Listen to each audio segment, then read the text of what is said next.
Zyra walked through the busy corridors of the great space station Alaris Prime, her head low and heart heavy. She had once walked these same halls with pride, wearing the silver badge of her people's diplomatic corps.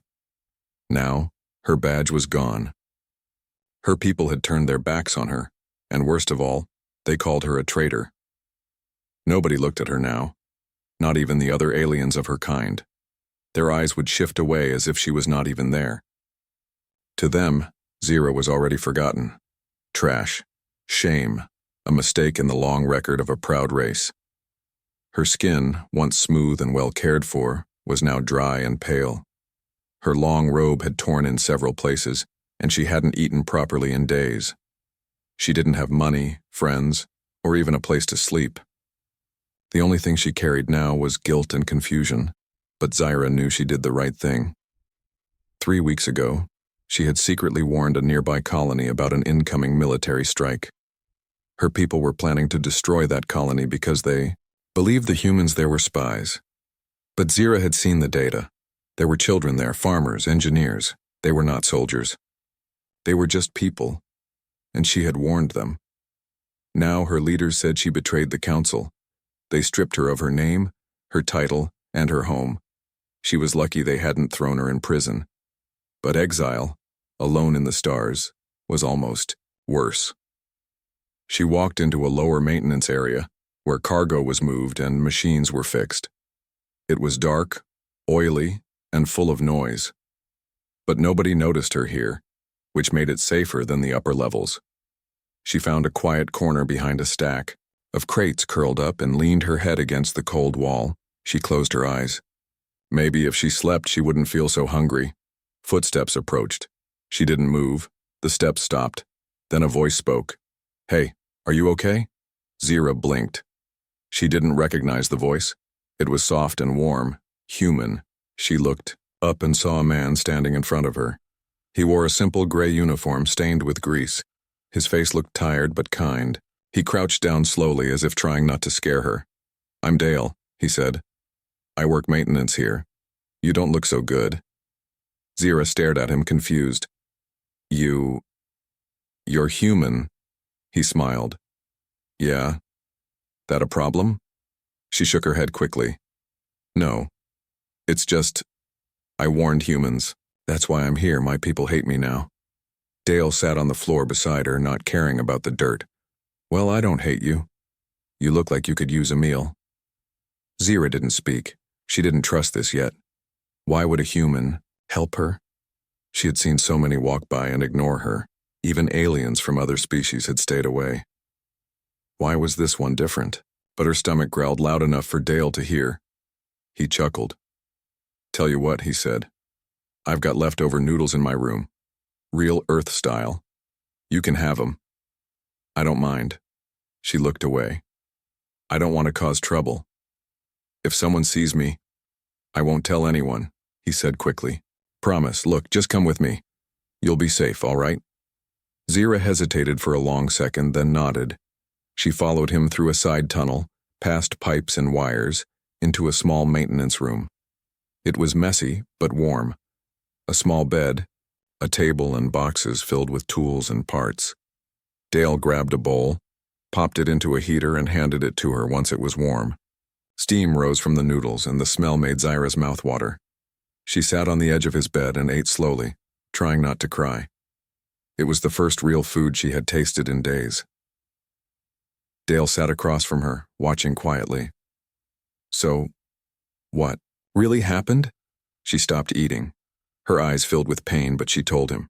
About the warning, the colony, the innocent lives, the lies from her leaders, the punishment.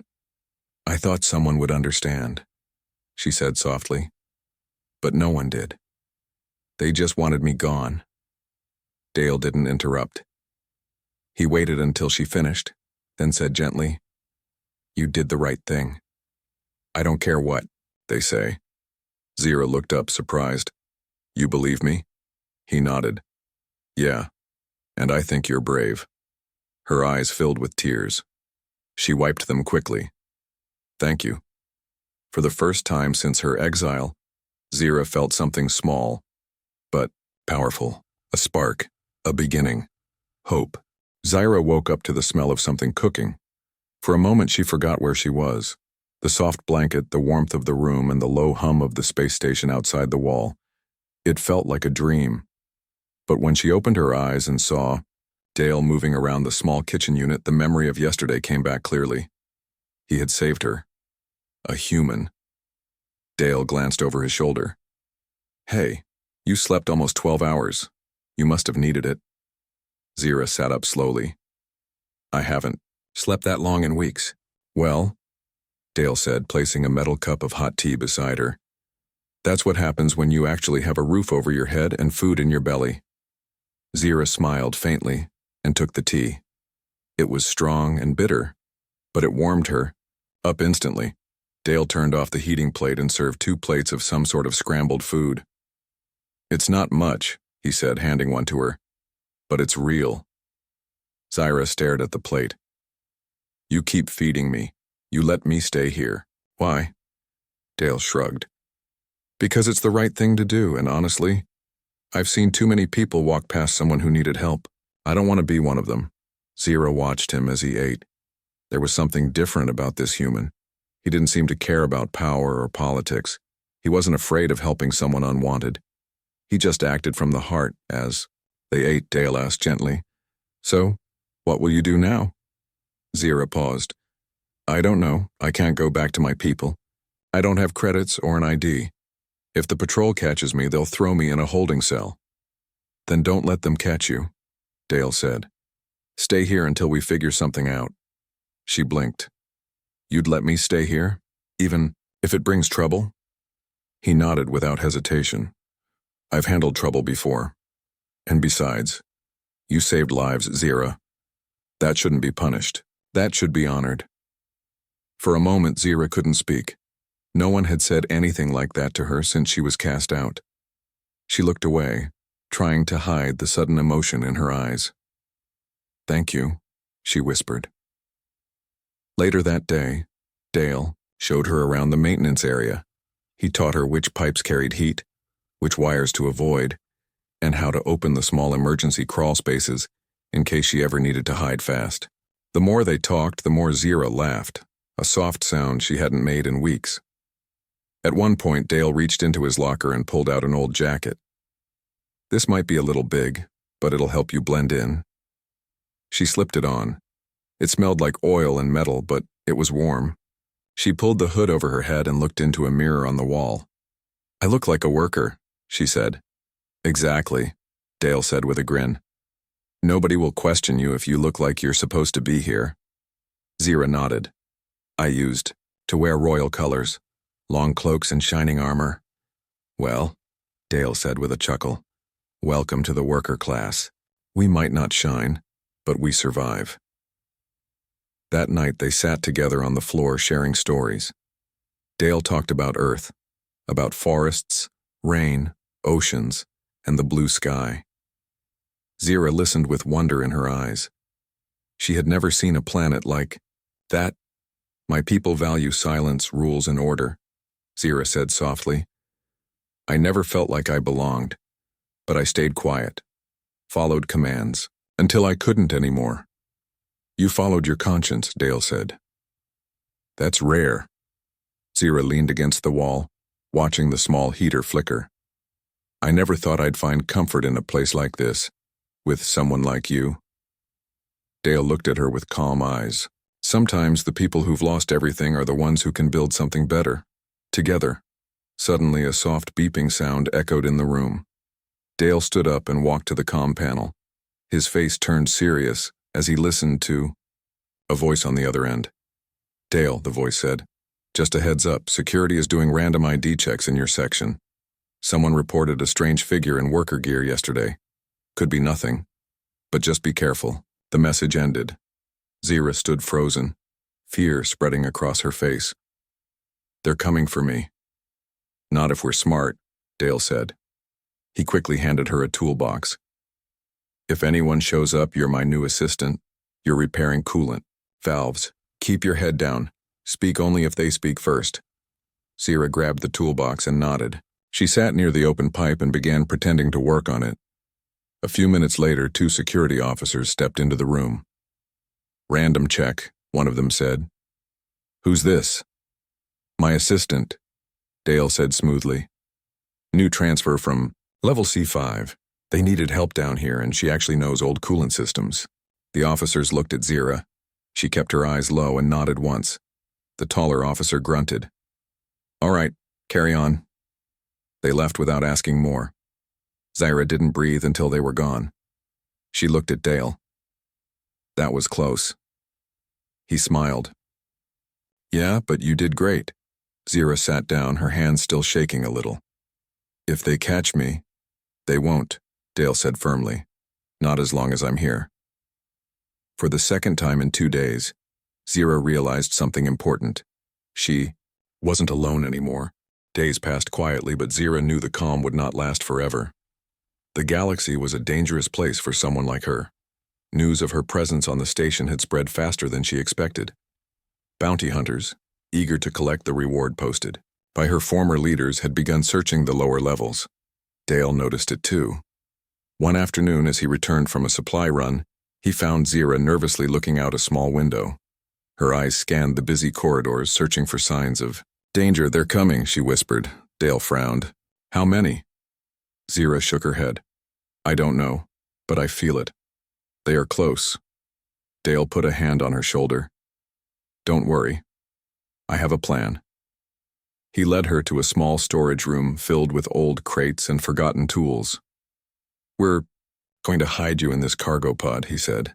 "It's soundproof and the outside looks empty. Nobody will check it." Zira looked at the cramped space. "It's small. It's better than a prison cell," Dale smiled. "Besides, it's not permanent. Just until we figure out what to do next." Together they cleaned the pod and added a few comforts. A thin blanket, a small water dispenser, and some dried food packs. Dale sealed it shut with a soft beep. "Try to rest in there," he said. "If anyone comes, I'll keep watch." Zira crawled inside, closing the hatch gently behind her. The darkness was heavy but quiet. She pressed her hands against the cool walls and took a deep breath. From outside, Dale stood guard. He paced back and forth, eyes sharp, ready for anything.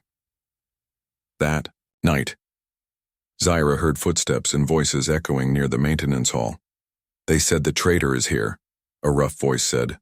"We'll find her." Dale moved quickly, hiding behind crates and using his knowledge of the station's layout. To confuse the hunters, he triggered small traps made of wires and tools, creating noises that sent the bounty hunters in wrong directions. Zira watched from inside the pod, heart pounding. After what felt like hours, the voices faded. The hunters left empty-handed. Dale returned, breathless but smiling. "You're safe, for now." Zira climbed out, grateful and tired.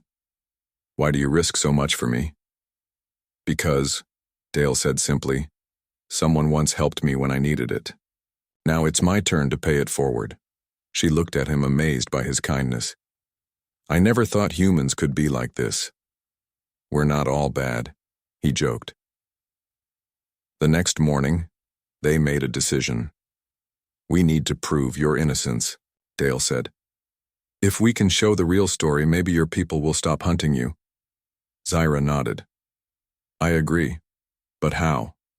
Dale explained. "There is a central data hub on this station. It stores security footage and communication logs. If we can access those files, we can find proof that you warned the colony and saved lives." Zira's eyes widened. "It won't be easy. The data hub is guarded and encrypted, but we have to try." They spent the day preparing. Dale shared his skills with Zira, teaching her how to bypass simple security systems and use the station's access cards. That evening, dressed in the worker jackets and carrying small tools, they sneaked through service tunnels toward the data hub. Their hearts beat fast as alarms suddenly blared. "Someone triggered a sensor," Dale whispered urgently. "We have to move." They ducked behind a metal wall just as two security officers hurried by. Holding their breath, they waited until the corridor cleared. Zira pulled out a small hacking device Dale had made. Fingers Trembling, she connected it to the terminal and began typing. Minutes felt like hours. Finally, a list of files appeared on the screen. There, Dale pointed. The communications from the day you warned the colony. Zyra opened the files.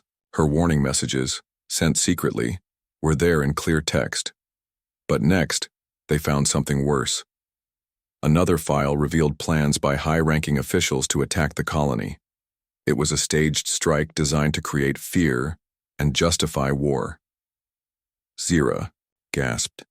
They lied. They wanted war. Dale nodded. This evidence can change everything. Suddenly, the room was flooded with red lights. Security forces surrounded them. Caught, Dale said quietly. Get ready. Instead of fighting, Dale raised his hands. We only took data to prove the truth. The officers hesitated. One called in for orders. Wait, Zyra said, stepping forward. Look at the files. These show the real reason for the attack. Please, hear us out. An officer looked over her shoulder, scanning the files. His face changed from suspicion to shock. This could cause a scandal, he muttered. Dale spoke calmly. We want peace. We want justice. The officers agreed to take the data to their commanders. Back in Dale's quarters, Zyra and Dale waited, anxiously. Hours later, messages flooded in from across the galaxy. News outlets shared the files, revealing the truth to all. The public was outraged. Demands for a fair trial and peace talks echoed through star systems. Zyra's name was cleared. Her courage and honesty became known far and wide. She looked at Dale with gratitude. You believed in me when no one else did. Dale smiled softly. You taught me the meaning of trust. Together, they began planning the next step, a future where truth and kindness could change the galaxy. After the evidence was shared across the galaxy, Zyra and Dale found themselves at the center of a storm. Messages, broadcasts, and news feeds everywhere discussed the betrayal by Zyra's own leaders. The people who had once called her a traitor were now forced to face a different truth, one of lies and manipulation. But change was slow. In the days after the broadcast, Zyra remained hidden in Dale's quarters. They were cautious. Powerful enemies still watched, and some were angry at having their plans exposed. Dale worked quietly to strengthen their defenses around the small room. He patched security systems, set up alerts, and even rigged small drones to monitor the hallway outside. One evening, as they shared a simple meal, Zyra spoke softly. Do you think my people will forgive me? Dale looked at her kindly. Some may, others never will.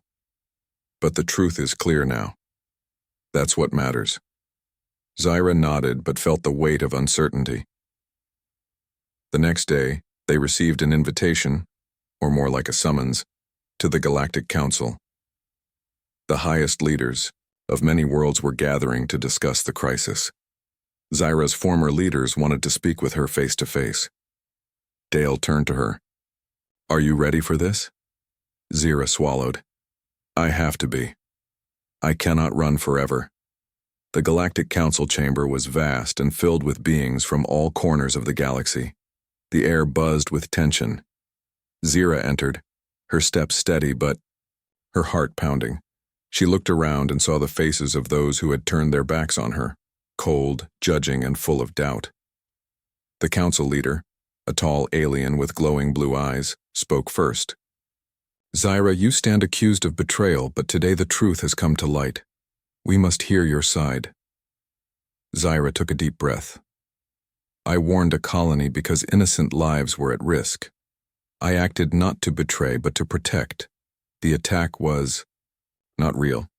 It was a lie used to start a war. Murmurs filled the chamber.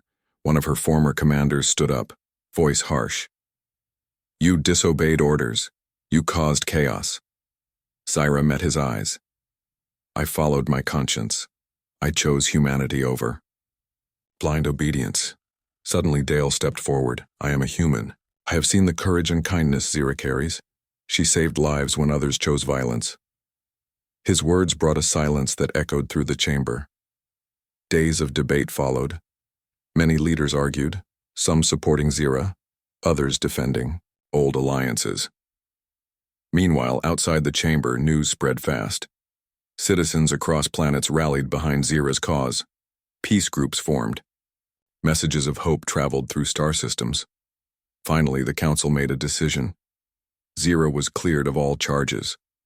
Her title and honor were restored, but she surprised everyone by refusing to return to her old life. "I will not go back to a world that turned its back on truth," she said quietly. "I want to help build a new future, one of trust, peace, and respect." The council agreed to let her join a new peace initiative with humans and other races working together. Dale smiled proudly. "Looks like you've got a new home." Zira looked at him, eyes shining. "And a new friend." Back on the station, life began to change. Zira and Dale worked side by side, traveling between planets, sharing the story of truth and hope. One evening, while watching the stars from the station's observation deck, Zira turned to Dale. "Do you ever regret helping me?" Dale laughed softly. "Never. You taught me that one hand reaching out can change a whole galaxy." Zira smiled. "Maybe it's not about where we come from. Maybe it's about what we choose to be." They watched the stars together, ready to face the future, not as outcasts, but as leaders of change. The Galactic Council chamber was filled with beings from many planets, many races, and many worlds. Zira stood tall, but her heart still beat fast. This was her first time speaking here after everything that had happened. Beside her, Dale stood, quietly, his eyes calm and steady. He had become more than a friend. He was her support, her strength. The hall grew silent as Zira stepped forward to speak. The bright lights reflected off her simple new uniform, not the royal robes she once wore, but she carried something more important now: truth, courage, and hope. She looked around and said clearly, "You all turned your backs on me. You called me a traitor. You judged me without knowing the full story. But one human reached out with open arms and changed my life." A hush fell over the room. Zira continued, "We live in a galaxy of many differences, different worlds, different languages, different colors and shapes. But we share one thing: the power to choose kindness over hatred, truth over lies." Paused and glanced at Dale. "I would not be here today without him. He believed in me when no one else did. And because of that, I found hope." From the seats came a slow, growing applause. It was not just respect for Zira, but for the human, who showed the galaxy what it means to care. After her speech, the council leader stepped forward. "Zira, your courage has reminded us of what we have lost. We offer you a place here not only as a leader from your people, but as a symbol of change and peace." Zira smiled. "Thank you, but I want to do more. I want to help build a new future, where no one is cast out for standing up for what is right." The council nodded, understanding the deep meaning in her words. Dale stood proudly. "And I will stand with her. Together we can show the galaxy that reaching out with open arms can change everything." Days later, Zira and Dale prepared to leave the station. They were invited to travel to Earth, Dale's home planet, to begin a new peace mission between humans and alien worlds. As they boarded the shuttle, Zira looked back at the station, the place where she had been lost and then found again. "Thank you for never giving up on me," she said softly. Dale smiled. "I never will." The stars outside the window sparkled like never before, carrying them toward a future full of promise. On Earth, Zira saw forests, oceans, and skies she had only heard of in stories. The air smelled fresh, and the sunlight felt warm on her skin. For the first time in a long time, she felt truly at home. Dale showed her the cities and people, and Zira shared stories of her home planet and her journey. Together they met leaders from many worlds, building bridges between different species. Their message was simple: kindness can heal wounds, and open arms can unite even the greatest enemies. One evening, as they stood on a hill overlooking a city of lights, Zyra turned to Dale. Do you think the galaxy will ever be truly peaceful? He smiled. I believe it can be, because people like you and me choose to try. Zyra nodded. It started with one small act and one open hand reaching out. That changed my life. And maybe it can change the whole galaxy. Dale took her hand gently. Together, we will make sure it does. They watched the stars together, knowing that the future was bright, not because of power or weapons, but because of trust, friendship, and the courage to stand for what is right.